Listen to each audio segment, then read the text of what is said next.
Baik, selamat siang, shalom saudara sekalian. Sekali lagi shalom.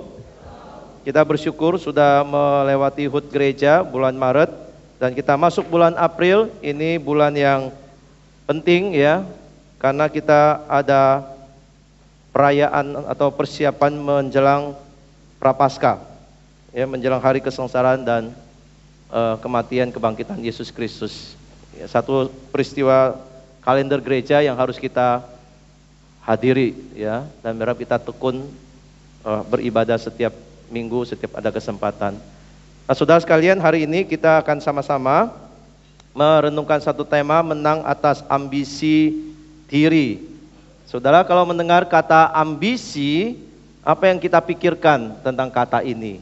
Ya, bolehkah kita punya ambisi? Ya, ambisi pribadi, begitu. Boleh nggak, saudara? Boleh? Boleh katanya ya. Kalau menurut Kamus Besar Bahasa Indonesia itu, ambisi adalah keinginan, hasrat gitu ya. Nafsu, ini semua kata-kata sinonim ya. Keinginan, hasrat, nafsu yang besar untuk mencapai sesuatu. Kalau menurut definisi ini sih oke, saudara. Karena setiap orang, saya yakin orang hidup pasti punya keinginan. Orang mati sudah tidak punya keinginan, betul? Kalau selama hidup pasti punya keinginan, entah keinginannya kecil, keinginannya besar. Nafsunya minimal nafsu makan ada, gitu ya. Kalau nggak ada nafsu makan itu juga udah nggak sehat tandanya, begitu. Jadi sampai definisi ini kita melihat ambisi itu bisa positif, saudara. Bisa memberikan dorongan, memberikan semangat orang untuk berkembang, untuk mencapai apa yang dia inginkan. Ya, saudara, kalau nggak punya ambisi, saudara nggak bisa mencapai apa-apa karena nggak ada hasrat untuk mengejarnya. Tetapi, saudara, ambisi itu juga bisa bersifat negatif karena kita punya kedagingan, ingat. Ya, kita bisa menjadi ambisius, terlalu berlebihan di dalam ambisi kita. Entah kita punya tujuan, kita bisa berbelok karena kita punya kedagingan yang masih banyak kelemahan, banyak dosa-dosa di dalam diri kita yang terus harus dimatikan, ataupun karena kita tergoda dengan ambisius kita memakai cara-cara yang salah. Bisa, saudara. Ya, kalau mau sukses, kita bicara sukses, semua orang pengen sukses, betul? Di ruangan ini nggak ada orang mau gagal hidupnya. Kita pengen karir kita bagus, sukses, betul nggak? Kita mau keuangan kita baik, betul? Yang sekolah pengen juga sekolahnya bagus, sukses, mencapai sekolah idaman, tempat kampus universitas yang dia incar, gitu ya. Boleh nggak? Boleh. Tapi kalau memakai cara yang salah, ini jadi masalah. Mau sukses kuliah tapi nyontek, saudara. Kerjakan tugas dikerjakan sama AI. Bukan AI maksudnya AI gitu. Ya, AI udah nggak bisa bikin paper, saudara ya. AI. Mau sukses dalam usaha tapi caranya nipu, saudara. Itu yang justru jadi masalah gitu ya. Ambisius yang berlebihan akhirnya menuntun orang bisa kepada cara yang salah sehingga menghancurkan diri sendiri. Ya, ada seorang yang namanya Arman, seorang anak muda. Dia punya cita-cita kerja keras dia di kota untuk sukses dia. Tapi caranya kurang bijak. Dia kurang menghargai rekan-rekan kerjanya. Dia kurang menghargai mitra usahanya, mitra bisnisnya, saudara. Bahkan dia licik terhadap mitra bisnisnya itu. Ya. Ide-ide orang dicuri sama dia. Apa dampaknya, saudara? Dia waktu ketahuan, dia mulai tidak dihargai oleh rekan-rekan bisnisnya. Dia ditinggal oleh mitra-mitra rekan kerjanya. Dan apa yang dia bangun itu gak ada orang yang mensupport dia, saudara. Akhirnya gak sukses. Akhirnya malah merugikan diri sendiri. Saudara, kalau bangun usaha ya, yang punya usaha, punya toko, sudah perlu bangun kepercayaan pelanggan, customer saudara. Tapi kalau sudah ingin ambisius sekali, lalu pakai trik menipu, barang apa dikasih yang KW, jumlahnya juga mungkin nggak cukup, ya. Ada yang bilang minyak goreng 2 liter tuh kalau ditimbang belum tentu 2 liter katanya. Ya, nanti coba pulang timbang ya, itu minyak 2 liter yang sudah beli 2 liter apa enggak? Jangan kurang dari itu. Itu kecurangan gitu ya, kalau ada begitu ya. Dan orang nggak akan percaya, saudara. Lama-lama saudara yang berbisnis akan ditinggalkan oleh orang lain, saudara.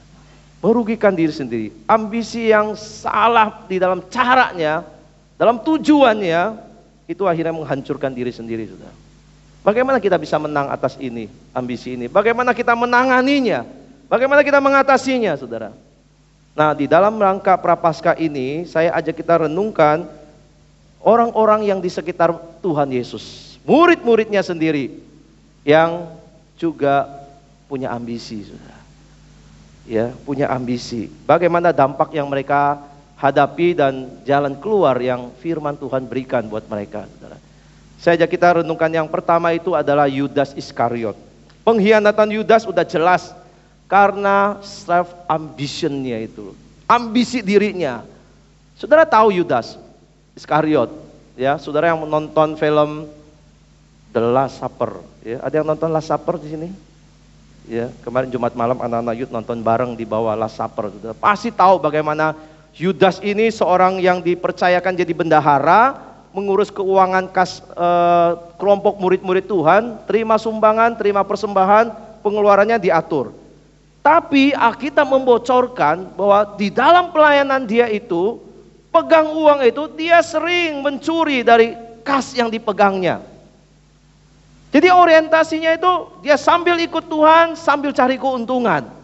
Sambil melayani Tuhan, sambil punya ambisi pribadi akan uang, saudara. Bahkan ladang pelayanan itu menjadi murid Tuhan barangkali dimanfaatkan jadi lahan untuk mencari keuntungan, untuk bisa mencapai ambisinya. Maka kalau kita lihat peristiwa Maria mengurapi kaki Yesus, ya, kepala sampai kaki dengan minyak yang narwastu yang mahal, Yudas itu menentang. Ngapain buat pemborosan ini, katanya. Lebih baik minyak ini dijual, harganya 300 dinar. Uangnya dibagi-bagikan kepada orang-orang miskin. Oh, saudara, kelihatannya tujuannya mulia, alasannya rohani sekali. Tapi sebenarnya bukan itu maksudnya. Kalau itu dijadikan uang, artinya dia yang mengatur dan dia punya peluang untuk mengkorupsi penjualan minyak itu. 300 dinar itu dia bisa korup sebagian untuk dia. Entah bagaimana caranya, dia pasti punya cara, saudara. Jadi saudara, demi mencapai ambisi diri itu, akhirnya menuntun Yudas itu pada jalan yang salah. Dan puncaknya, saudara, dia itu menjual Yesus. Ya, waktu di dalam film Last Supper itu, Imam Kayafas tanya, apa tujuanmu kemari? Ya, apa tujuanmu kemari? Mau mengadukan Yesus? Mau berkhianat, mengkhianati gurumu? Apa tujuanmu? Yudas jawabnya jelas. Kamu sudah pasti tahu maksudnya. Uang. Uang. Dia menjual Yesus demi ambisinya untuk mendapat uang. Demi uang, saudara, orang bisa lakukan apa saja. Ya, lakukan apa saja sampai menjual gurunya, Tuhannya itu sendiri. Tapi dia sadar, saudara, waktu dia sadar itu dia celik, wah ini salah. Langkahnya sudah salah, caranya sudah salah. Dia sudah mengambil keputusan yang salah. Tapi sudah terlambat, saudara. Dia nggak berdaya membalikkan kondisinya. Uang mau dibalikin pun Tuhan Yesus tidak bisa balik lagi dalam situasi itu. Jadi dalam ambisinya, saudara, akhirnya dia ujung-ujungnya hancur. Ada penyesalan yang mendalam. Tapi dia tidak datang kepada Tuhan untuk bertobat. Ya, ada penyesalan tapi tidak mau datang kepada Tuhan. Tidak ada pertobatan. Ujung-ujungnya dia gantung diri, mati. Uang nggak ada, hidupnya juga melayang, nyawanya melayang. Nah, kisah Yudas ini mengingatkan kita berhati-hati dengan ambisi diri akan uang. Ya, uang yang Tuhan izinkan, Tuhan berikan buat kita itu sarana. Kita pandang itu sebagai sarana kita, kendaraan kita untuk mencapai satu tujuan yang lebih besar daripada uang. Uang itu bagi Tuhan itu urusan kecil. Ya, tetapi uang ini kecil ini dipakai untuk satu tujuan yang besar. Jangan jadikan tujuan uang itu sebagai tujuan. Saudara sudah menggeser sesuatu yang besar hanya demi uang. Ya, dan ingat apa yang terjadi justru sudah bisa terikat, terjerat, dan bahkan saudara hancur di situ. Uang bukan tujuan, saudara. Kalau anak sekolah, tujuan ujungnya apa, saudara? Ya mungkin ini orang tua dulu ya, kamu sekolah yang bagus, kuliah yang tinggi, ya, lalu kamu cari uang sebanyak-banyaknya, saudara. Saudara, saya kira ini pemahaman duniawi sekali itu. Ya, apakah Tuhan sekolahkan kita, beri kita pendidikan, izinkan kita mengecap pendidikan hanya demi uang? Salah, saudara. Tuhan mau pakai saudara dengan profesi saudara, dokter, pengacara, ekonomi, IT, semuanya untuk melakukan, menggarap dunia ini. Uang itu hanya dipakai untuk pendidikan, menunjang pendidikan saudara. Jadi hidup ini bukan mengejar itu, tapi ada tujuan besar yang Tuhan mau saudara capai dalam hidup ini. Uang itu hanya dipakai untuk itu, saudara. Tapi kalau orang sudah salah mengejar uang dan lupa dengan tujuan yang lain, ini bahaya. Ambisi diri seperti ini. Firman Tuhan sudah katakan di dalam 1 Timotius ini, saudara. Pasal 6 ayat 9 sampai 10.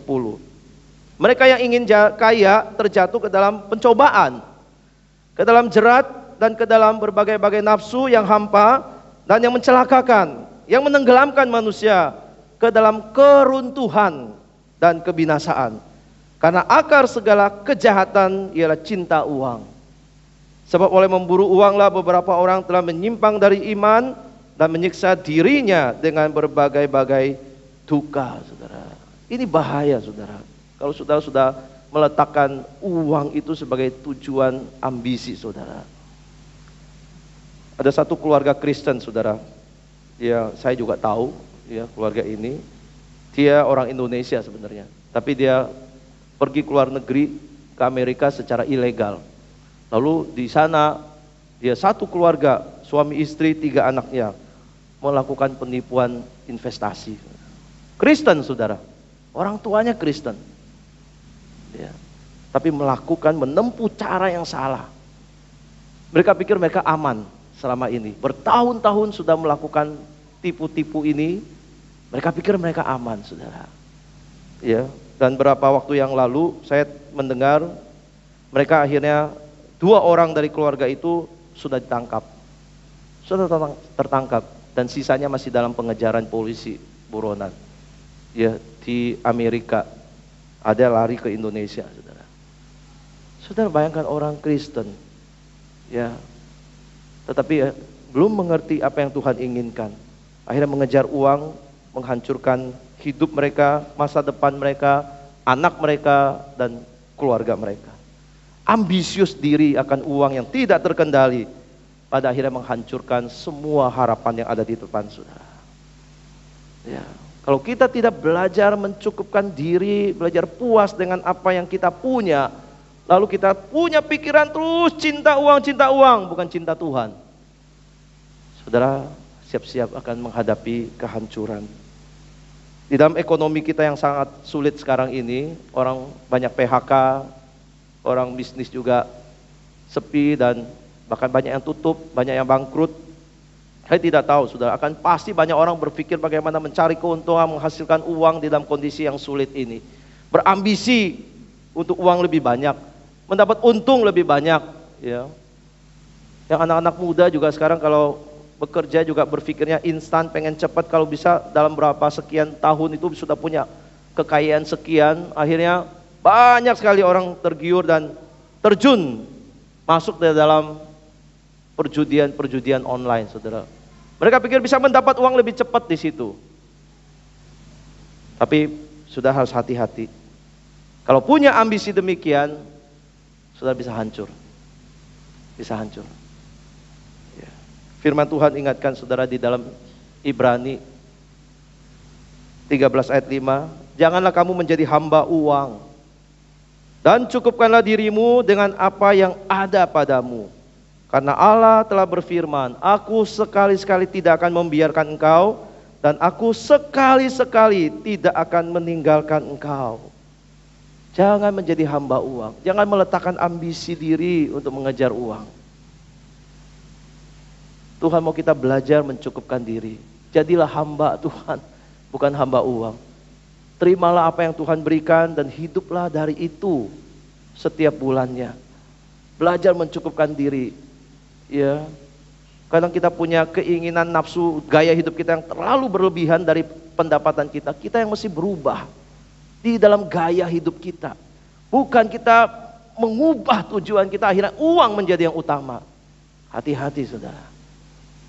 Saudara harus adjust hidup saudara sesuai dengan apa yang Tuhan berikan. Cukupkan diri dengan itu. Puaskan diri dengan apa yang Tuhan beri. Dan firman Tuhan berjanji, Tuhan sekali-sekali tidak akan meninggalkan engkau. Tuhan tidak akan membiarkan engkau. Kalau kita mau taat sebagai anak Tuhan, ya, menerapkan firman Tuhan, melakukannya, belajar mencukupkan diri, Tuhan katakan kok, aku sekali-sekali tidak membiarkan engkau, dan aku sekali tidak meninggalkan engkau. Pernah nggak engkau lihat orang benar yang keturunannya menjadi pengemis yang minta-minta roti, kata firman Tuhan? Gak ada. Justru yang membuat kita hancur karena ambisi kita itu loh. Tapi kalau kita ambisinya di dalam Tuhan, kita menaruhnya di dalam Tuhan, Tuhan pelihara. Saudara punya iman itu enggak? Anak muda punya iman seperti itu enggak? Cukupkan diri dengan apa yang Tuhan berikan kepada kita, saudara. Itu yang pertama, saudara, soal ambisi dari Yudas akan uang itu. Ambisi dari murid-murid yang lain yang saya ingin ajak kita pikirkan, itu adalah ambisi dari Yakobus dan Yohanes. Di dalam Markus 10 ayat 35 sampai 37, di situ dikatakan, lalu Yakobus dan Yohanes anak-anak Zebedeus mendekati Yesus dan berkata kepadanya, "Guru, kami harap supaya engkau kiranya mengabulkan suatu permintaan kami." Jawabnya kepada mereka, ya, apa yang kamu kehendaki aku perbuat bagimu? Lalu kata mereka, perkenanlah kami duduk dalam kemuliaanmu kelak, yang seorang lagi di sebelah kananmu dan yang seorang lagi di sebelah kirimu. Yakobus dan Yohanes ini murid-murid yang lingkaran dekat dengan Tuhan, ya, inner circle-nya, ya, inner circle yang paling dalam, yang paling dekat dengan Tuhan. Mereka sering sekali bersama-sama dengan Tuhan Yesus, diajak sama-sama dengan Tuhan Yesus. Waktu Tuhan mengalami transfigurasi, ya, berubah rupa, mereka menyaksikannya. Waktu Tuhan Yesus bergumul di Taman Getsemani dalam penderitaan batinnya, mereka juga hadir di sana. Di dalam pengajaran-pengajaran Yesus dan mujizat-mujizat itu mereka juga menyaksikan. Hampir mereka selalu bersama dengan Tuhan dibanding murid-murid yang lain, saudara.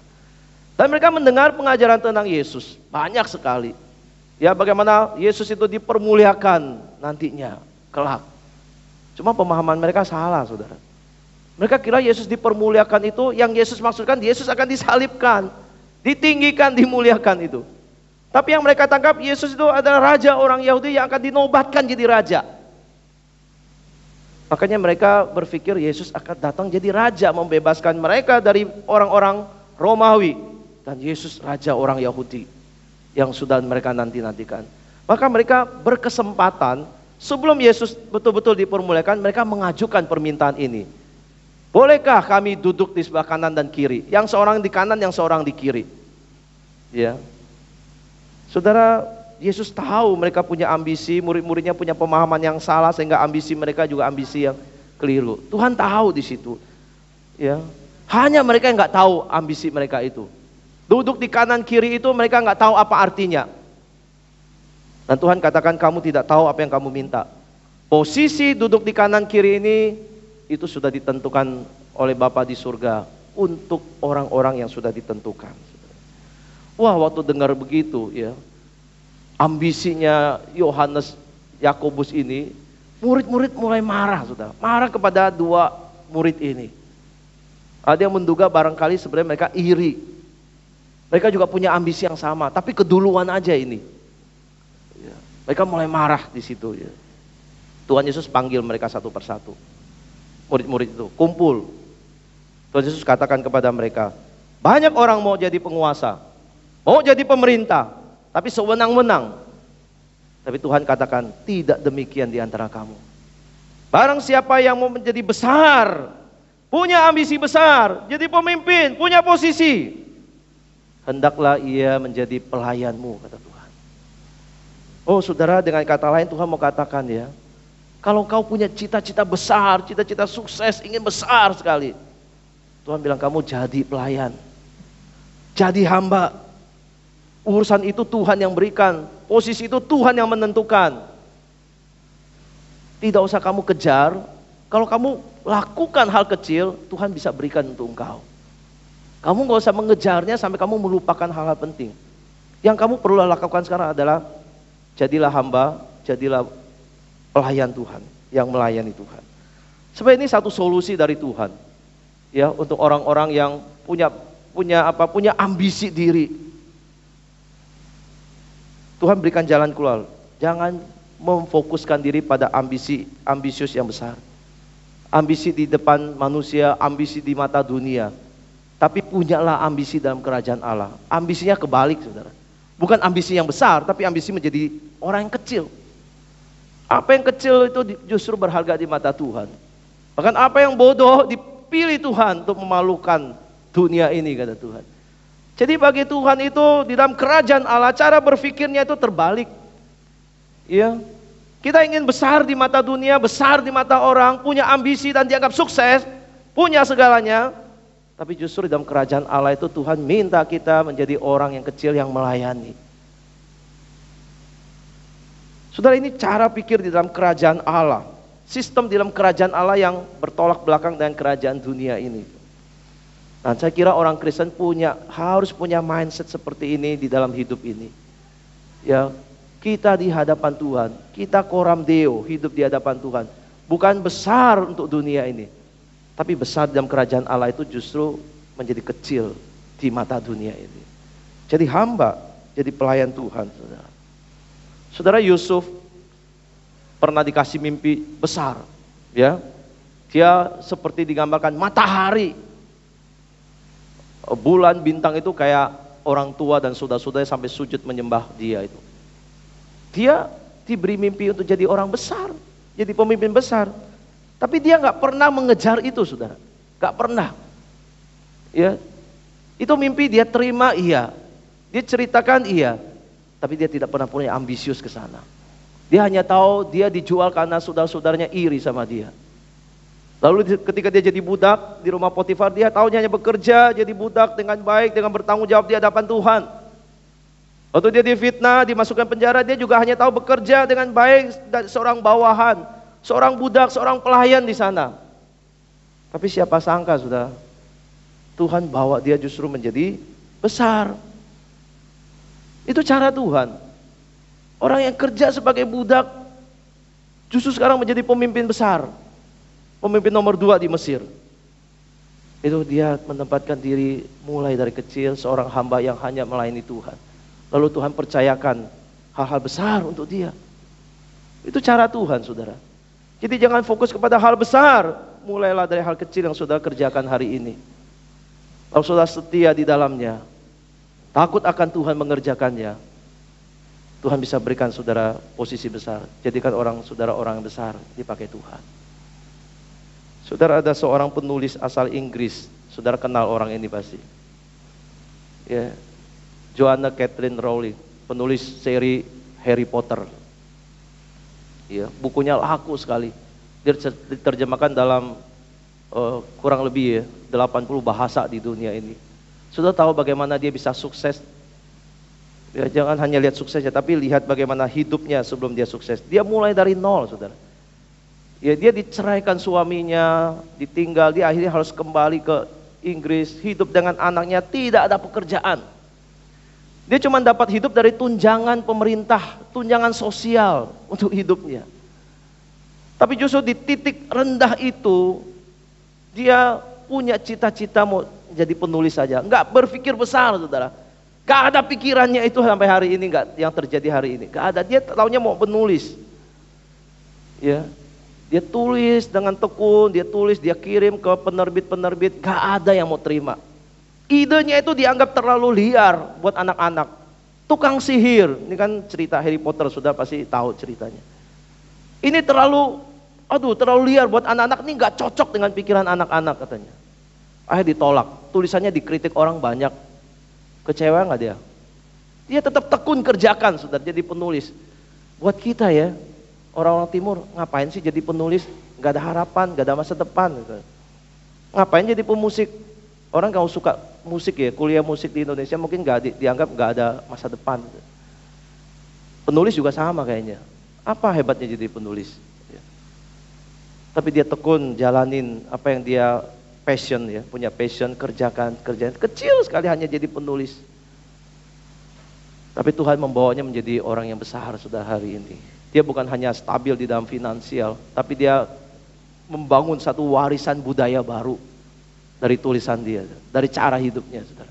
Kerja keras, mau berjuang dari nol, mau tidak menyerah ketika ditolak orang. Saudara.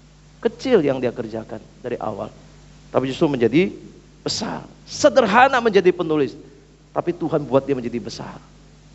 Saya kira apa yang dia alami hari ini tidak pernah dia bayangkan sekali. Karena memang dia tidak punya ambisius jadi orang besar. Dia hanya jadi penulis. Siapa sangka Tuhan bisa buka jalan. Tulisannya begitu membludak sampai hari ini, saudara sekalian. Saya tidak tahu saudara punya ambisi apa hari ini. Saudara yang sekolah mungkin punya ambisi pengen masuk universitas terkenal, pengen keluar negeri. Tapi apa yang saudara lakukan? Lakukan dari yang kecil. Saudara belajar dulu dengan tekun, dengan giat, kerjakan PR-mu. Jangan cuma main game. Jangan habiskan waktu main game aja, kerjakan tugasmu. Disiplin waktumu untuk semuanya itu. Ya, jangan-jangan bangun tidur kamar juga nggak pernah diberesin nih anak-anak muda. Siapa yang pernah beresin kamarnya anak muda? Ya, Presiden Amerika yang salah satu pernah ngomong, kalau kamu mau jadi orang besar, rapiin kamarmu dulu baru bangun tidur. Kasurmu rapiin, spraymu rapiin, tata yang rapi. Itu latihan disiplin dari kecil. Ya, jangan anggap remeh disiplin yang ada di rumah. Sudah disiplin mandi, disiplin makan, disiplin bangun, disiplin beresin ini. Itu semua latihan untuk saudara bisa melangkah lebih jauh lagi. Saudara yang punya ambisi di dalam usaha, apa yang saudara lakukan? Jangan terus terpatok pada ingin besar. Kerja dengan jujur, kerja bertanggung jawab, kerja dengan disiplin. Tuhan yang akan berikan itu menjadi sesuatu yang besar dan jadikan itu buat Anda semua. Tapi bagian kita lakukan dengan baik. Firman Tuhan di dalam Lukas 16 ayat 10, barang siapa setia dalam perkara kecil, ia juga setia dalam perkara besar. Barang siapa tidak setia dalam perkara kecil, ia juga tidak setia dalam perkara besar. Sudah hal kecil saja sudah tidak bisa lakukan, jangan harap orang percayakan hal besar untuk saudara. Jangan harap. Saudara bangun kepercayaan, bangun dedikasi diri, integritas hidup saudara dari hal-hal kecil. Dari melayani, dari seorang hamba, hal-hal kecil lakukan. Ya, disitulah hati saudara akan terbangun dengan baik untuk siap menjadi besar kalau Tuhan berikan itu buat saudara. Saudara, saya pernah baca satu cerita ya, orang interview kerja ya. Satu perusahaan tuh unik sekali, saudara. Dia sengaja itu keran air di luar gedung itu dinyalain, lampu-lampu di lorong semua dinyalain, saudara. Banyak pelamar masuk, duduk di lobi menunggu. Tapi ada satu orang, saudara, datang, dia lihat lampu ini kok nggak ada orang tapi nyala, dia matiin. Ini air keran ini nggak ada yang pakai kok ngalir terus, akhirnya dia matiin. Sudah tahu yang diterima siapa?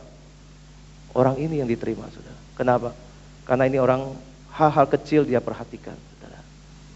Dia perhatikan lampu dia matikan, keran air dia matikan, hal-hal kecil dia bereskan. Karena itu sudah biasa. Dan akhirnya menjadi orang yang sukses di situ. Saudara jangan berpikir menjadi sukses, punya ambisi besar langsung jadi. Tinggalkan itu. Jadilah kecil, jadilah hamba, jadilah orang yang melayani Tuhan. Di dalam gereja juga sama. Ya, saudara mau terpandang, dilihat orang bisa pelayanan bagus, nggak usah mimpi itu, tapi lakukan tugas yang dipercayakan dengan setia. Yang nyambut dengan setia. Hanya salaman, tapi saudara bisa jadi dampak yang besar. Hanya bagikan warta, saudara bisa jadi berkat yang besar. Dulu ada semucang ada mamanya semua, lu yang bagi koran Mandarin dulu. Itu cuma hal kecil seperti dikerjakan bertahun-tahun. Tapi waktu mereka nggak ada, kita baru tahu itu hal besar sebenarnya. Orang kehilangan. Jadi mari lakukan hal-hal kecil, saudara. Sudah akan mengisi hidup orang, banyak orang, dan itu menjadi satu karya yang besar di mata Tuhan. Jangan fokus pada ambisi diri, tapi melayanilah. Itu cara Tuhan membangun kita, kerajaan dan gerejanya. Amin. Saudara, mari kita sama-sama siapkan diri kita untuk